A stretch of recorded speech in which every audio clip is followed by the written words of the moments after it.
Could we be in for the worst Daytona 500 in history? Now, my experience with Daytona really only goes back to remembering most of them from 72 on. But then there's been some sleepers in there. In fact, 72 was a sleeper. Richard Petty and A.J. Foyt battled early. Petty lost an engine about 80 laps, 200 miles in. And A.J. Foyt just basically had a cakewalk in the Wood Brothers car. 1990, until the last lap, was a sleeper. Dale Earnhardt, the Big E. I do not use the term senior. He did not use it. I will not use it. I'll use Dale Earnhardt or the Big E. Pretty much whipped the field till the tire went down on the last lap, leading by as much as 30 seconds in the days before pit road speed limit. Made his pit stop, come out, repassed for the lead. The second place car, who hadn't even pitted yet, and frankly a questionable caution toward the end of the race may have cost him the race, leading comfortably when a car looped and kept going. Because if you go by yesterday in the qualifier, and I'm making this Friday afternoon, when Ryan Newman went around, brushed the wall on a pit stop, no caution. So frankly, a questionable caution may have cost Dale Earnhardt the 1990 Daytona 500. Was a sleeper. And the 2000 Daytona 500 was absolutely the worst one I ever watched, and I was at that race. Very little passing. Dale Earnhardt said something in his interview to the effect that Big Bill France would be turning over in his grave. It was so bad, and I agreed with him at the time. I mean, it's just a terrible race to go to. But actually, with the sound down, got the truck qualifying on now. They're on commercial, but I just don't know. NASCAR needs to do something. Do they need more spoiler? Look at the way veteran drivers are causing wrecks in ways they didn't cause before.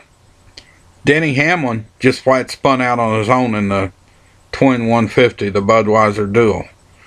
Caused that big pile up, messed up Hamlin, destroyed Edwards' car, wrecked Trevor Bayne's car, damaged some others. So I don't know what they need to do. Do they need more rear spoiler?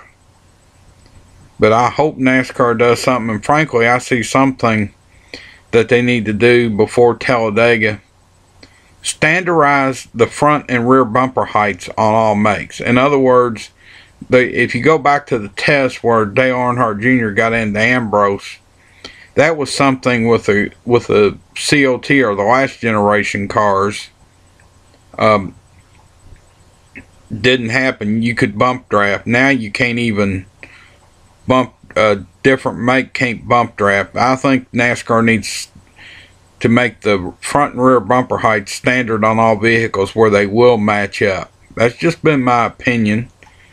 I frankly am not looking forward to the Daytona 500. I usually am, but I think it's going to be a boring, unless you like wrecks, a boring wreck fest. But if you've ever been involved, and I have, with trying to get a car that's, you're running 2 nights a week, that's wrecked one night, blow the motor one night, trying to get a motor in it for the next night. You know, you blow a motor, you wreck on Friday, try to get it back together where you can run the next day, which these guys aren't in that. But with this new car and frankly, some part shortages and so many cars tore up, I don't know. NASCAR, do something. Give them more rear spoiler before Sunday. I mean, I know you probably can't get the bumper heights lined up before Sunday, but give them something to control the cars.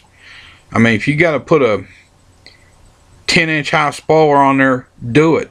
Do something, because this is going to be, except for wrecks, and I know some people tune in for the wrecks, one of the most, if not the very most boring Daytona 500 ever. Now, there's been some exciting ones, 79 and go. The whole race is on YouTube. If you weren't around in 79 or you don't remember, you were too young. I remember that race well. I mean, it wasn't just the fight at the end. It was the whole race. Something was going on. But this Daytona 500 is not going to live up to that unless there's a wreck on the last lap, unless there's a fight. But just been my opinion, my take on it. one of the few times I'm not looking forward to watching the Daytona 500.